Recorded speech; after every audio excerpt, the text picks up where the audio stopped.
Hello and welcome back to Josh Davidson Books. This is my author YouTube channel where I'm continuing my reread of my very first novel that I ever wrote, Werewolves Hide. As part of my preparation for working on its sequel, Book 2, I'm reading the story and offering some behind-the-scenes author commentary. If you enjoyed this chapter and have enjoyed this book so far, please consider picking up a copy of yourself. It's only $4.99 for the digital version. I've got links in the video of the description. If you do buy it, go ahead and leave an Amazon review. I'd really appreciate it. So yeah, we only have 2 chapters left, and I'm really excited to see how it ends. I wonder how it ends. So here we go. Chapter 24. So we just said the big revelation at the end of chapter 23 of the identity of the Dark Wolf. So now let's get some more answers. So here we go. Chapter 24. We cut back in time 20 years ago to the opening of the book. The full moon shines brightly on the lone rural highway, slashing through the open plains. Young Sam puts his closed hand out before young Bo for him to bump it. Bo smiles and reaches his fist out in return when out of nowhere a giant shadowy figure steps out directly onto the road in front of the car.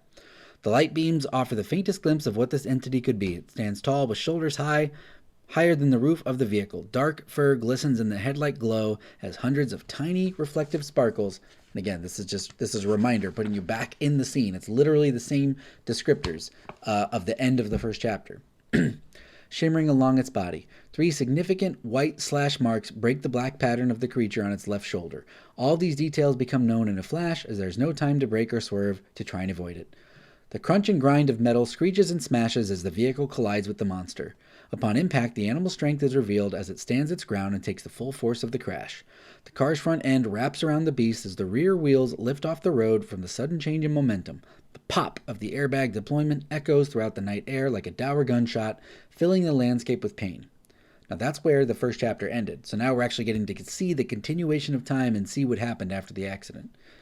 This dark wolf with 3 white slashes walks over to the driver's side of the car after the accident is finished.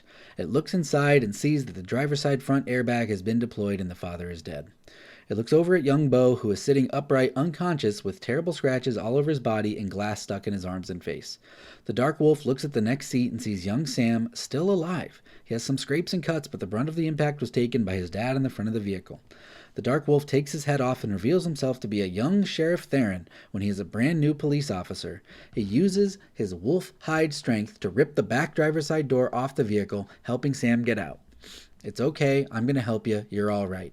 Young Theron motions for Sam to exit the vehicle. Sam is in shock and breathing heavily. He looks at the rearview mirror and sees his dad's body smashed in the front seat. He looks over at Bo, who appears to be dead, then slowly gets himself out of the vehicle. Young Theron takes his right wolf arm off and throws it over his left shoulder. He holds young Sam's hand and leads him off the road, walking off into the night. Now we have a time jump a few years later. Young Sam is locked inside a soundproof underground basement with no windows or light except for a small corner lamp across the room. The dirt ground and walls lined with railroad cross ties and old lights resemble the sanctuary tunnels beneath the park. The scratches and pieces of glass caught in his face never received proper medical treatment, so he has scars across his cheeks and forehead. His blonde hair is very shaggy and it appears he has never had a haircut before. His legs and arms are dirty as he sits in a bed alone. And when I say haircut, I mean professional haircut. There has to be some way for him for it to not be grown, because it would have been, down to his ankles. Young Theron opens the basement door, and Sam immediately stands up at attention behind the caged bedroom. Theron drops off some food in silence, then turns back around toward the door. Before he exits, he cocks his head to the side, looking back in a leering manner. "Say it." Young Sam responds right away, as has been rehearsed. "My name is Sonny. You are my world. There is no one besides Sonny and you." Theron tips his hat to say good job, then leaves the basement again, slamming the door behind him and locking it. As soon as the door is shut, Sam devours a plate of food, almost choking and not taking the time to chew. He swallows the little water he was given and licks the side of the glass, hoping to drink in some condensation. Another time jump a few more years later. Teen Sam is in the same caged basement. He slowly bangs his head against the cage and mutters to himself, "I'm Sonny, Sonny, Sonny, Sonny, Sonny, Sonny is me, me, me, me, me, me." He hears footsteps descending the stairs and sits back in the dirty bed. Theron arrives and sets out food like he always does before turning around to leave, but just before he exits, like he always does, he turns around. "Say it." Sam stands up without delay. "My name is Sonny. You are my world. There's no one besides Sonny and you." Theron tips his hat, like he always does, then slams and locks the door shut, like he always does. After Theron leaves, Sam ignores the food and immediately returns to his regimen of banging his head against the bars. So that's very purposely redundant, like he always does, like he always does, like he always does, to show an indication of the repetition and the kind of brainwashing that has been going on for Sammy over the years. So now we time jump even further to about 10 days ago. Adult Sam, now Sonny in his mind, is in the same caged basement he's been in his whole life. Theron, per his routine, comes down to the basement. When the door opens, Sonny lets himself out of his cage as it appears to be unlocked with permission. Theron walks upstairs and Sonny follows behind him. They follow their new procedure of Theron taking Sonny out for walks in the middle of the night. The underground staircase entrance is connected to a secret door in the sheriff's blue barn, also sharing its design with the door that Sterling found in the anorthosite cave. Theron gives Sonny pills and alcohol. They are consumed together as he constantly needs to satisfy the dependency that Theron has created. They walk freely without restrictions. The sheriff has no fear or expectation that Sonny ever wants to run away, and running away is not on Sonny's mind in the slightest. After their walk, Theron and Sonny come back to the barn. As they walk through the barn toward the staircase entrance, Sonny glances over at a tall box shed with slits cut into the front that sits in the corner. The dark wolf hide rests through the door's cracks, locked inside. Theron motions for Sonny to walk down the stairs back to his caged basement, and he complies astutely. As he gets to the bottom, he hears Theron pull away in the police car that was parked outside a moment ago. Something about the wolf hide sparked his curiosity. For the first time in decades, he has an unprompted impulse that is all his own. It's as clear as his mind can be under a never-ending forced intoxication. Sonny cautiously walks up the staircase to the surface. He looks at the barn corner and still sees the wolf hide locked inside. There's a padlock on the shed door, so Sonny looks around for a rock. He finds one amidst the shrubbery and dirt on the edge of the barn, then uses it to smash the lock open. He can't contain his excitement as he reaches for the dark wolf hide. He grabs it with his hand and instantly starts to bleed. He looks down and finds dozens of tiny slices all over his hand from the razor fur strands on the hide. He reaches down, grabbing a handful of dirt to rub on his hand, soothing the pain and stopping the bleeding. He then more carefully uses his feet to knock the hide off its hook and grab it from behind where there is no razor fur.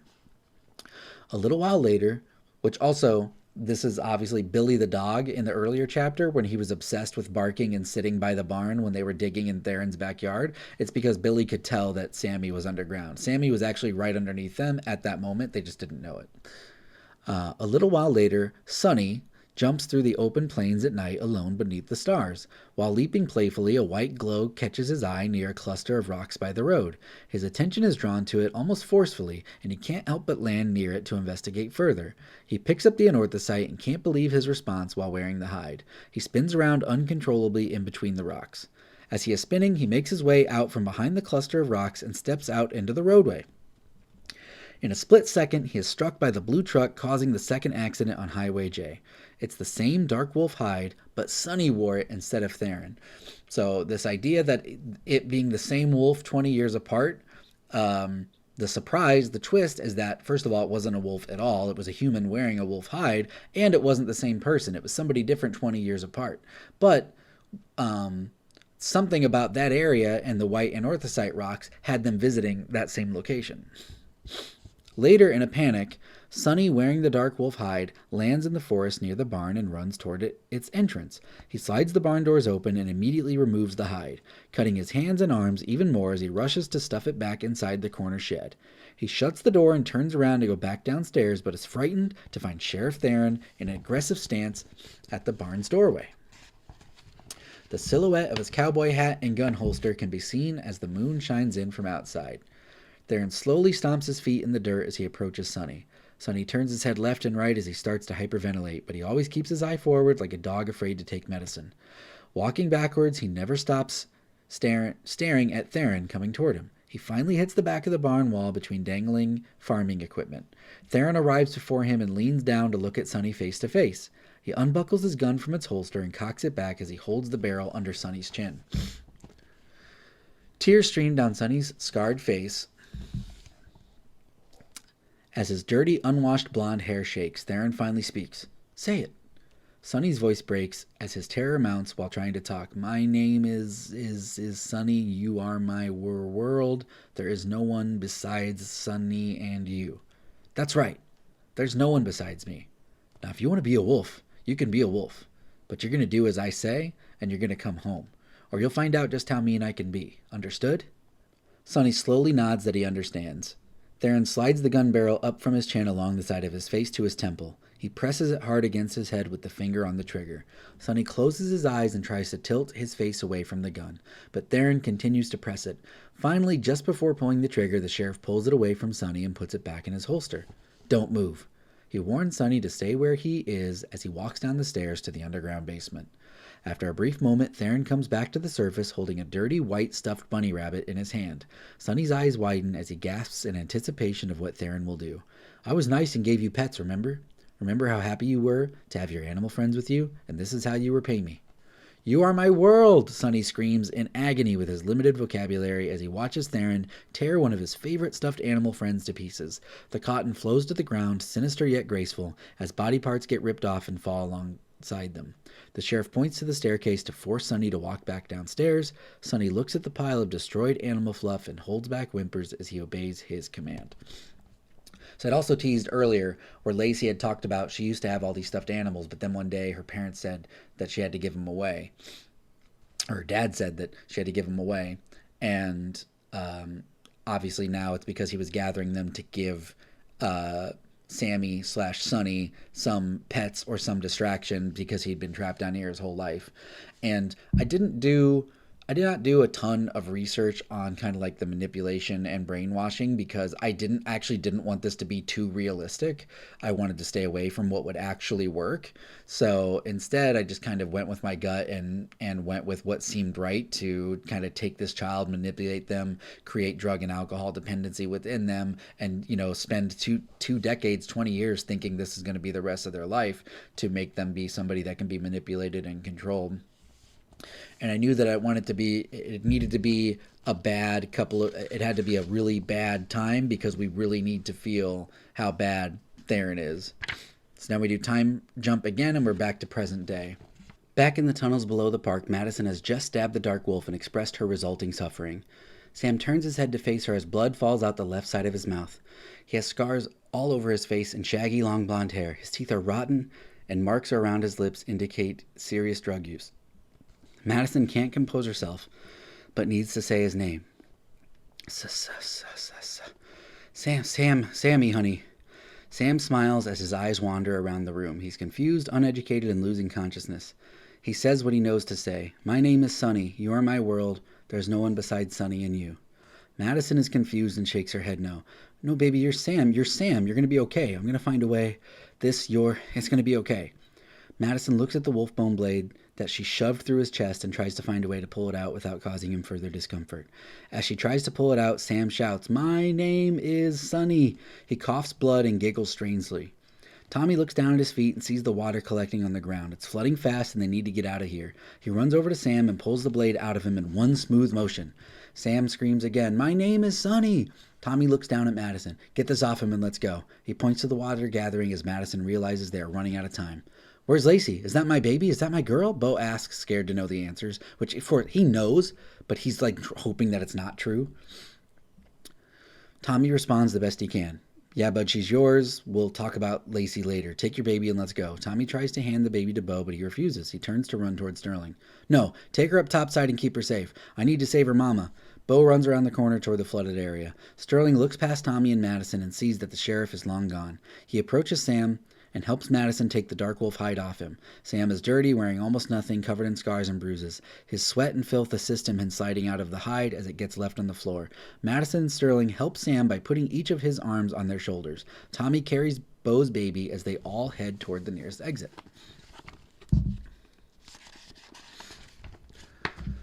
Bo turns down the tunnel with the finger paintings and sees that the water is several feet deep now.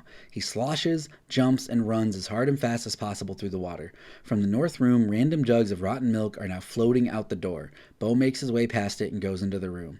Inside the north room, Bo takes another turn and sees the doctor's body floating face down in the water. Next to him, he sees a tilted, overfloating crib A tilted over floating crib, and behind that, Lacey. She's in the chair, bloody and naked, half floating in the water. He runs up to her as fast as he can and hugs her. No, baby, baby, please, I can't, I won't, I don't, I need you, I can't do this without you, I won't. Bo begs and pleads for her lifeless body to return to him as his tears splash in the water falling below him. In the room next to him, the lone wolf continues digging at the anorthosite hole, even as water pours out of it and fills the space around it. The wolf is half swimming while it scrapes and snarls and claws at the dirt endlessly. Suddenly, the wall bursts with water as the pressure from the waterfall is finally given in. Even with its strength, the wolf gets pushed away by the sheer force. Now, with Tommy and Madison's group, okay, so we're doing another back and forth thing where Bo is getting ready to be flooded at Lacey's where Lacey's body is, and now we're back with the other group trying to escape. So Tommy and Madison's group, they stop halfway up the stairway when they hear what sounds like an explosion. Realizing that the water hole has burst, Tommy shouts, "Upstairs now, move!" The water in the tunnel is filling rapidly, and in only minutes it will be completely full. They get to the surface and are surprised to discover that the hidden exit they chose is at the edge of town next to the Welcome to Blue Ridge sign. Tommy jumps out first, then turns around to help Madison, Sterling, and Sam. They all sit down on the ground, gasping for air. Madison looks at Tommy and questions, "What about Bo?" We come back with Bo, and now he has the water up to his neck. He continues to hold Lacey as her dead body floats with him in his embrace. He just keeps crying and squeezing her and does not appear to have any intentions of attempting to escape this room. Just before the water covers their heads, Bo takes the ring from his back pocket and puts it on her finger. "I'll see you forever. I'm going to see you forever." The water envelops his head and their entire bodies become submerged. As her body sinks, he goes down with her, unwilling to stop hugging her. The rush of the water calms as the room completely floods. The only sounds are Bo's last few desperate attempts to hold his breath. It's only a second or two before his lungs give out and he succumbs to his inevitable demise. As the bubbles stop leaving Bo's mouth, Madison swims into the room like lightning, wearing the white wolf hide without the headdress. She also carries the dark wolf hide. She taps Bo on his right shoulder, the shoulder that's been tapped his whole life, always scaring him when he can't hear where it comes from. She taps one last time, and he finally opens his eyes in the water. He can see Madison worried about him, urging him to join him. He shakes his head no, so she shakes her head yes. Madison points to the floating crib in the water, reminding Bo of what he has to live for. At last, he listens to reason and releases Lacey's lifeless body, leaving it to fall to the tunnel floor. Bo follows Madison's directions, sliding into the dark wolf hide. They are both still short of breath, but with their wolf strength, they can navigate the waters of the tunnels in a few short seconds. They launch off the walls in unison, kicking themselves through the rushing water with their giant paws. Now we jump back to the surface, where everybody's waiting for them. On the surface, Tommy and Sterling nervously await Madison's return. Sterling looks at Tommy and looks down at Sam, shaking his head in disbelief. After a terrifyingly long silence, suddenly Madison and Bo burst out of the secret staircase, shooting up into the air like a geyser. They come crashing back down to earth, and Madison accidentally clips Tommy's right arm with her white razor fur. She immediately removes the hide, first tending to Tommy's wounds. "Oh my gosh, are you okay?" Madison is really concerned. She doesn't say, "Oh my gosh." She says expletives, and if you want to enjoy those expletives, buy the book and read the language yourself. Tommy grabs his arm. "It doesn't feel particularly wonderful, but I'll live." Madison holds her limp left arm in pain as she checks on Bo. He's coughing water and carefully slipping himself out of the dark wolf hide. He looks up at Madison and gives her a thumbs up. She runs over to Sam, who is lying on Sterling's left leg as a pillow. His stab wound is through his left shoulder, similar to the original white slashes on the hide he wore. Madison instructs Sterling, "Keep pressure on it." Sterling nods that he will. They all get up and start walking into town on Highway J, just past the Welcome to Blue Ridge sign. Tommy drags both wolf hides as Bo carries his new baby. Sam continues to get support from Madison and Sterling. As they walk together, the sun rises over the mountains. So, oh my gosh, what a chapter. I've always remembered that as the Sammy chapter, as like the backstory chapter, but I forgot that that was also the chapter where the big kind of, the rest of the climax happens, where now we need to escape the tunnels that are flooding. So, yeah, so something that I'm really kind of most proud of is the nightmare scene that Madison has earlier in the book, where she is the white pieces and Sam is the dark pieces, and Sam he has blood flowing out of his mouth, and in the dream her left arm snaps and then she wakes up. That's all foreshadowing for the end. Madison was the white wolf, Sammy was the dark wolf. They fight each other. Her arm breaks and she stabs him so he bleeds. And that was like some of the, for me personally, the things that I've written in my life, some of my favorite foreshadowing that I've ever done is seeing that come to fruition. So seeing all the pieces come together and how all the climax, you know, really, again, where everything kind of meshed.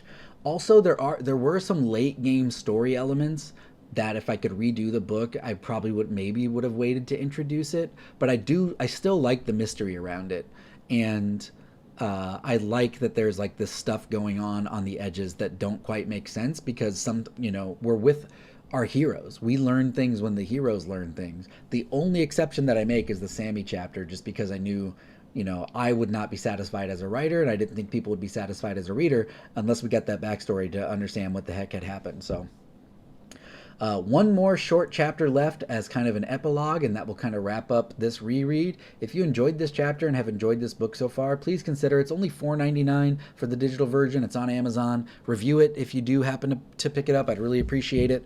If you want to follow along my long-term author journey, please subscribe to my YouTube channel, like and comment on the videos when I post them. If it's this video series, please no spoilers, or at least a very healthy spoiler warning so that we don't ruin it for anybody else, and try to keep the comments relegated to the chapter that we just read.